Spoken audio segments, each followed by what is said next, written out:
Here is the hard-hitting, world-ranked, undefeated challenger known as the baby-face Terminator, introducing Micah. Here is the three-weight division world champion and the reigning WBO Bantamweight Champion of the world, introducing Riel Casimero.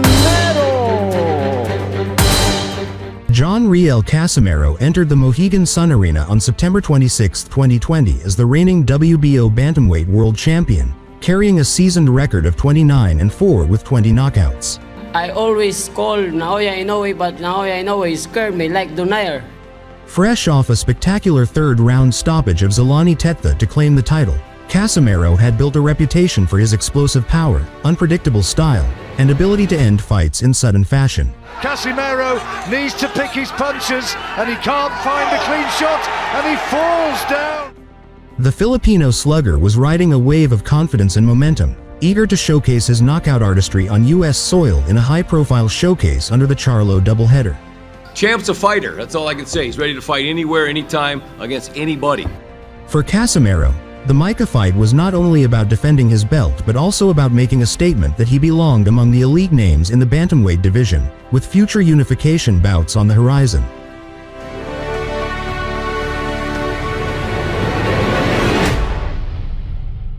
We know Manny Pacquiao's probably up watching this. Wherever Manny Pacquiao is, supporting his fellow country. Casimero.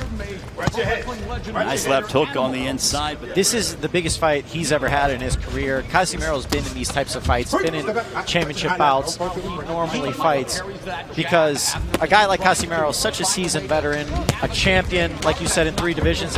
We see Casimero. Micah. An overhand right by Micah, followed by a left hook that missed.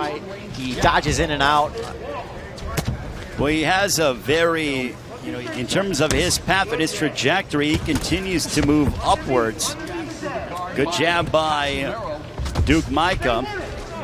And if you're Casimero, fighting a guy like Micah, who, yes, he's undefeated, but does it, and he's even talked about how frustrating it's been because of COVID. He's had several fights fall through the cracks, especially a big one with Inoue. So you fight a guy like Micah, you got to be careful not to overlook a guy like Micah, who you can't overlook him, as we see a great jab by Micah.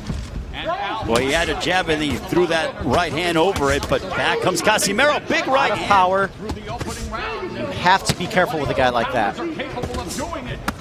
Nice left hook to the body, backing up. Casimero, that ends the first. Step around him, this is your time. That's his shooter, right? Catching punches, okay? A little bit shorter with the punch. Professional for 13 years. Casimero was going to look to, he throws a lot of punches and bunches, some of his own, and he probably had the best shot of that round with that overhand right. He had the jab, set it up with the overhand right. You have to like what you've seen going toe-to-toe so far with the champ and Casimero. A jab followed by a right hand, but Casimero digging to the body. They both are picking up the pace.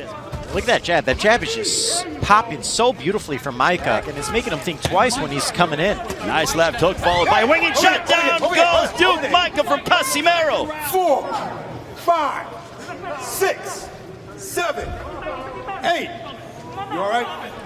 And now Casimero looking for the finish. Can he get it here in the second round? Looking for his opening. Micah's got to tie him up. He's got to tie up Casimero and just survive. And now Casimero showboat. Micah's still hurt wobbly. Yeah, Micah is on skates right now, and he needs to. Micah. Back comes Casimero, but Micah literally on pure guts and determination. I'm shocked that Micah hasn't tasted the canvas, and he does so, but no, it is a push. And now Casimero picking up the pace again, teeing off on Micah. This one may be close to being finished by Micah. Can he head towards the third? Pounding away on Micah. Micah sticks his tongue out, and that ends the second. Right here, you see, I don't even think Micah saw this knockdown. That little left hook stumbled him a bit, as you saw right there, and I think that's all it took. I thought it was a right hook that really put Micah down, but it was really just a short, quick left hook. And right there, it hit him on the side of the head. And right, we all know if you've watched combat, exactly, when you watch combat sports, perfect spot. That's where Casimero hit him. Your balance is thrown off. Well, what happened was he hit him in the temple, And you can see Micah still off balance right now. There's a winging shots. He's backing away as Micah. Temple, and what it does is it short circuits you, so it takes a little bit of a reaction for you. A jab by Micah, but Micah still, I don't think, has his legs totally underneath him. A left to the body, followed by a right. Steve Willis waves it off, and still champion John Riel Casimero doing one-arm push-ups, wants to get more of a workout. Look at that finish from the hard-hitting Filipino. He had a knockout percentage of 60%. Miguel, here's how the fight ended. And I think one or two big punches, and Willis was going to end it right there. Left uppercut, followed by a right, and Steve Willis wisely jumps in the way. Loaded up. He saw the opening right there, and just right on the chin, man. It just... And then he barely missed that second uppercut, but fortunately for him... And the winner by way of technical knockout, and still the WBO Bantamweight Champion of the World, John Riel Casimero.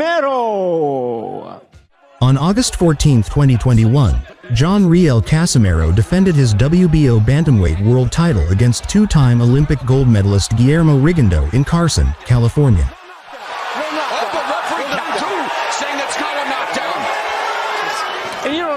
Rounds, the left hand's the nice right back. And for Rigondeaux, you know, there's an uppercut and another right hand, Many believe he wasn't capable of even moving like this. In a tactical and cagey bout with limited action, Casimero retained his title by split decision, winning on 2 of the 3 judges' scorecards.